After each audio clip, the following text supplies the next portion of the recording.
Hi, welcome to the Destin Business Forum, brought to you by the Destin Area Chamber of Commerce. I'm your host, Amy Perry, and with us today is Cherie Anderson. You are a financial advisor with Metlife. Yes, I am. Welcome to the program. Thank you for having me. Okay, so tell me, I'm going to ask you a general question first. What does a financial advisor do? Okay, well, basically what I do is I help individuals or businesses make smart decisions with their money. Okay. And so when someone comes to see me, usually the first thing we do is we just have a conversation, you know, and they share with me their concerns, their hopes and plans of what they're trying to accomplish. And I ask them lots of questions. I try to find out as much about them as I possibly can. And so I put together basically just kind of a profile on this person. Okay. And then from there we determine what are their needs. And then from there, I'll start to make recommendations on, you know, how to take care of some of these what ifs of life. Okay, all right. In fact, my slogan is I help individuals invest with confidence and protect themselves from the what ifs of life. Oh, that's a great, I like that. Yeah. So it sounds like you get a lot of information from people, yes. a lot of sensitive information, and all that's kept confidential, yes, absolutely, obviously. absolutely confidential. It goes nowhere. It's kept in their file. It's just for me, because I really feel that's so important these days. Is people are looking for someone that they can trust and they can confide in about money matters. You know, their insurances, their investments.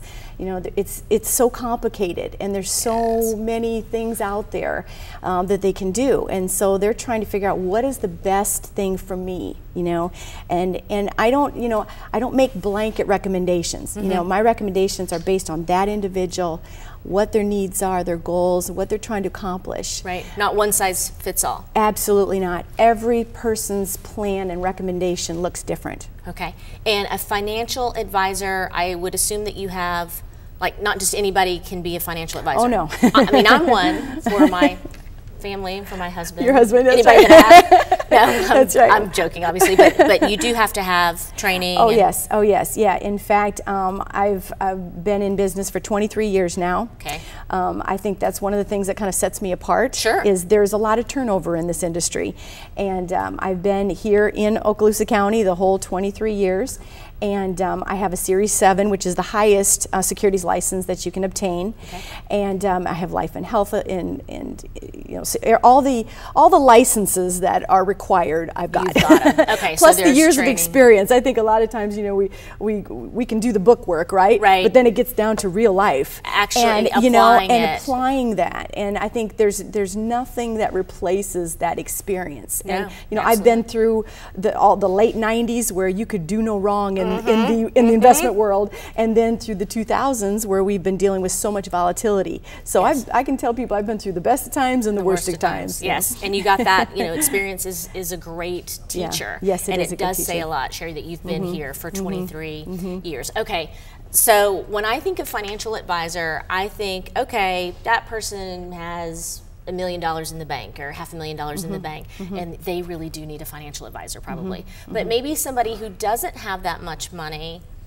why would they need a financial advisor? Yeah, because everyone has money that they deal with, right? Everyone has loved ones that they need to take care of if something happens to them prematurely. We all deal with the what ifs of life.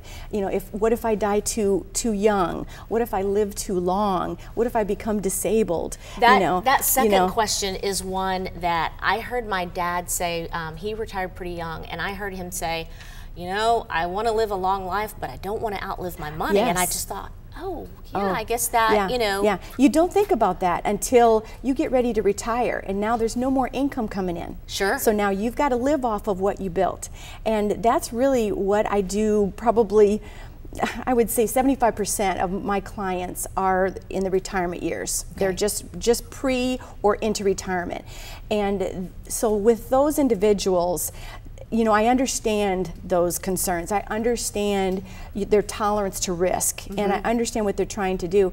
And so I do a lot of 401k rollovers. So when someone changes a job or they're retiring, they have a 401k, right? Or with the military, it's a TSP, Civil Services TSP. So what we're doing is we're rolling that into an IRA account, and then I'm putting it into some investments that they can live off of. And so a lot of times it takes a couple different products to do that though. I'll use annuities to offer guarantees because the most annuities right now are guaranteeing that lifetime income stream, right? Okay. But I couple that with just a regular brokerage account that's liquid so that if they need to get additional monies outside of what that income stream is providing, then we go to this other pot. So usually it requires a couple different types of products to really, you know, do the comprehensive planning that needs to be done.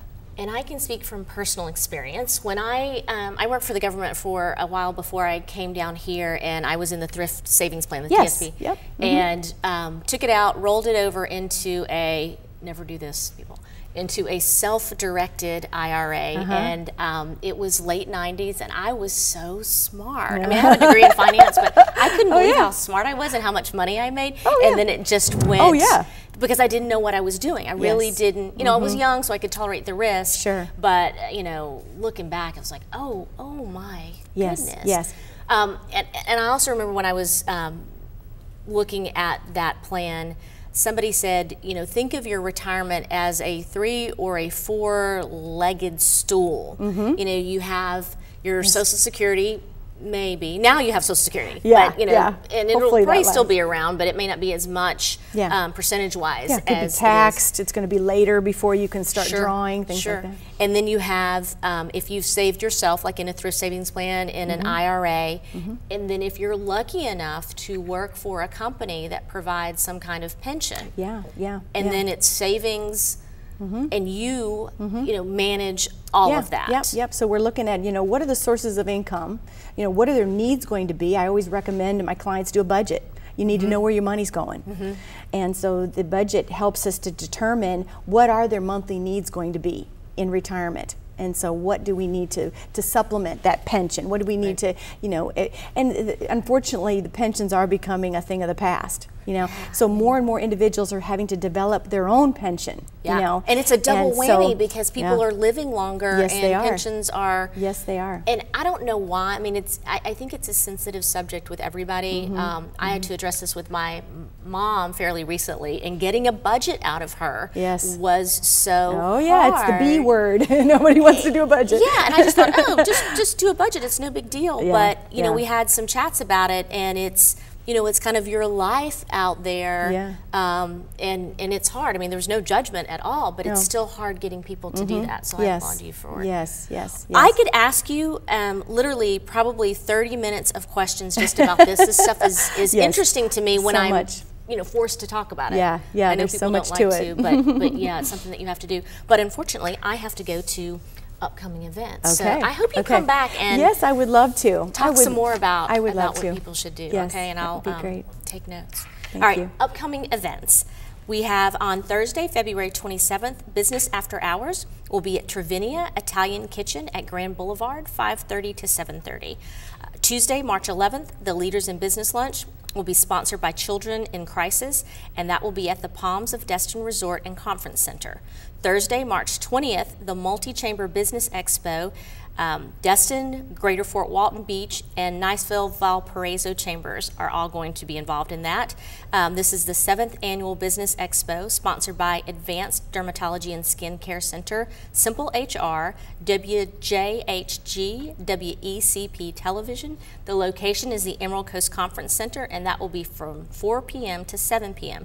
And there are a few booths available as of right now, so call soon. Wednesday, April 16th is the Tax Relief Golf Party Tournament.